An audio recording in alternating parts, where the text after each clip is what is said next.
So now let's dive in and talk about exactly what a remote worker would need to be productive in their day-to-day. We will start with just the right space. It's key that you're able to find a place in your home that can become your office. You can create that mental separation away from distractions. If you have children, dogs, be able to find that quiet space.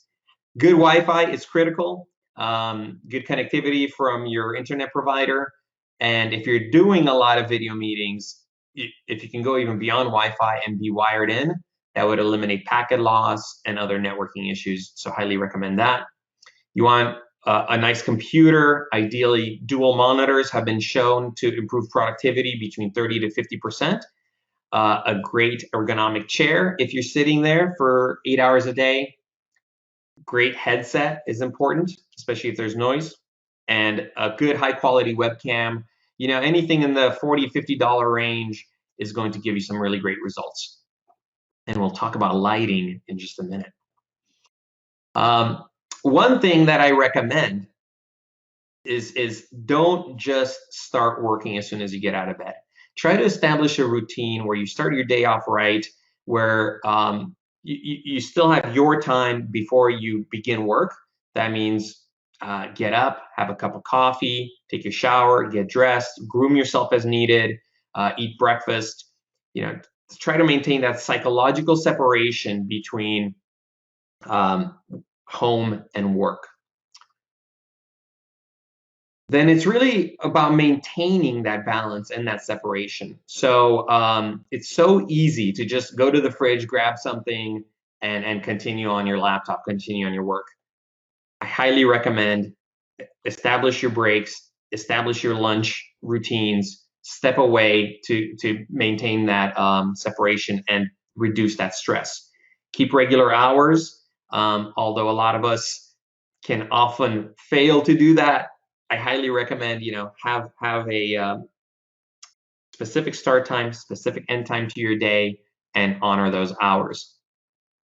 You can check in with your team, make sure you're communicating throughout the day.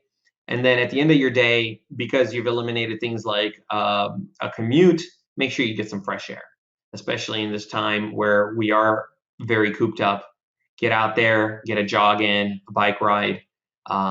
Highly recommend also making sure you're focusing on your health. Time management is also very important when you're by yourself. Perhaps you're used to having a manager help you or set up your day. But I find it very helpful to break up my day between 3 different types of work. There's meeting time when I'm being highly collaborative and just either on calls for several hours out of my day, video conferences, screen shares, and that's the time where you're just ready to interact with people. For some people, this is early in the morning when they have most energy, most caffeine. For some, maybe it's later in the day. So find the right when you have the most energy to collaborate. The working time is when you need to get your stuff done. You need to knock out a spreadsheet. You need to implement something. Block that off using do not disturb features on your computers, on your phones, turn off messaging, turn off email, and try to have at least solid blocks of a couple hours every few days a week for working time. And then there's something that I consider, creative thinking time, where you focus on the big picture. You focus on, what are things I need to be thinking about a month in advance, 3 months in advance.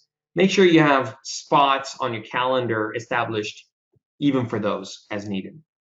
And again, using your calendar is critical. Like literally block this on your calendar so that people aren't coming in and taking those times away from you.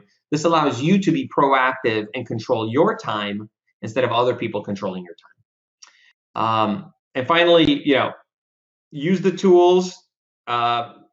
Our products have a presence indicator. So if you're busy, set yourself to busy so that people know not to disturb you. So video conferencing. I love video conferencing. Let's talk about what you need to do to look sharp in all of your video meetings, just like this guy. So try to have your camera on top of your monitor. If you have a laptop, that's pretty much solved for you. But the camera on top of the monitor helps you establish, like, you're looking at the person, you're trying to have some eye contact, and makes it much, much more natural. Then take the video conferencing application and position it under the monitor so that, we have a tendency to look at ourselves a lot. As you can tell in this webinar, I'm talking to myself, I'm looking at myself, but if your eyes are looking as close as possible towards the camera, that again gives you the most natural video conferencing experience. If you're sharing content using screen sharing, a second monitor, like I said, is great for that. So you can keep looking at the person you're looking at, and then look at the content when you're speaking about the content, and then back to that person. Make sure you're centered in the frame. There's some applications out there that allow you to control your webcam settings, so you can zoom in and tighten the shot as needed. Make sure you're familiar with those. And even though I keep recommending headsets as the best audio, and I'm not using one, it is the best audio. I highly recommend using a headset for best audio.